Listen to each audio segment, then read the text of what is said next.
Peggy 12.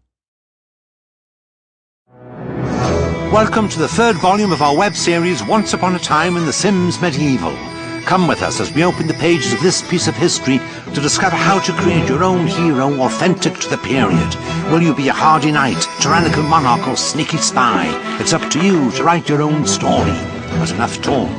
Let us return without further ado into Once Upon a Time in The Sims Medieval.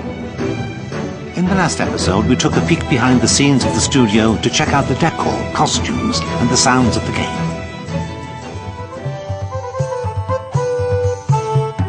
Now let's talk about the most fundamental element of all in your game, your hero.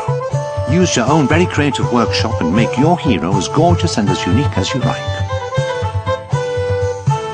In a couple of mouse clicks, it's possible to entirely transform your character's appearance, hairstyle, facial features, body shape, and, of course, outfit.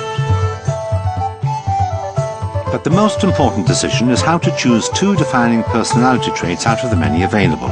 You might choose to make your hero brave and alluring, but nothing's to stop you from making him or her egotistical and Machiavellian instead. My name is Samantha Lau. I am the Senior Product Manager for The Sims Medieval. The traits themselves range from the obvious traits, such as the chivalrous, adventurous, and scholarly traits, to the not-so-obvious traits like the whale ate my parents traits. These traits come with unique actions, wants, and needs that will really make The Sims come to life and have distinct and unique personalities.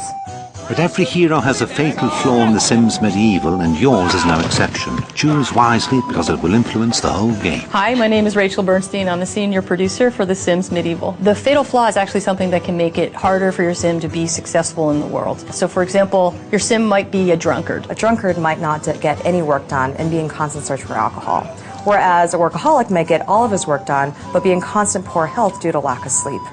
Each trait and flaw will need to be dealt with differently, and you'll see very different results depending on which ones you've chosen. If your hero proves his or her bravery and courage throughout the epic quests, this fatal flaw could become a legendary trait. The life of your character can change just like that. A scared cat can become an audacious adventurer, a recluse a charismatic leader, but we won't reveal too many possibilities. It's up to you to discover exactly what kind of legend your medieval sim will become. I'm Aaron Cohen, Senior Marketing Director for The Sims Medieval. You'll discover some features that feel like RPG features. And those features are things like quests, combat, crafting. And those features really serve as a backdrop to tell stories. The Sims Medieval is still very much a game about telling stories. It's probable that you will find yourself face to face with the odd sword fight during the course of your adventures. Seize the moment to discover a completely new side to The Sims. At the same time you're questing, you are worrying about your Sims' day-to-day lives, what their responsibilities are, what their jobs are, who they have relationships with. So you're constantly managing their day-to-day functions. Your sim might become the biggest legend in the land, but he better not forget his jobs. It's up to you to choose to do them or not, but better be prepared to suffer the consequences if you don't. The inhabitants of The Sims Medieval don't like people who don't do their jobs.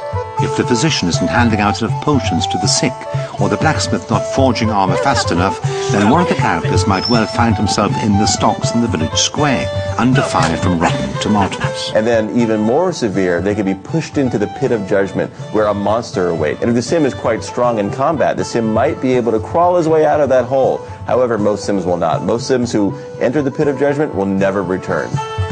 That's a big risk to run if your sim misses out on his daily chores. Or perhaps you've deliberately sent your hero to the pit of judgment to test his bravery. Remember, in The Sims Medieval, it's up to you to write your own history.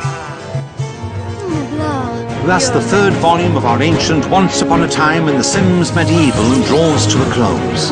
In the next episode, we find out more about how quests work and how all actions have consequences.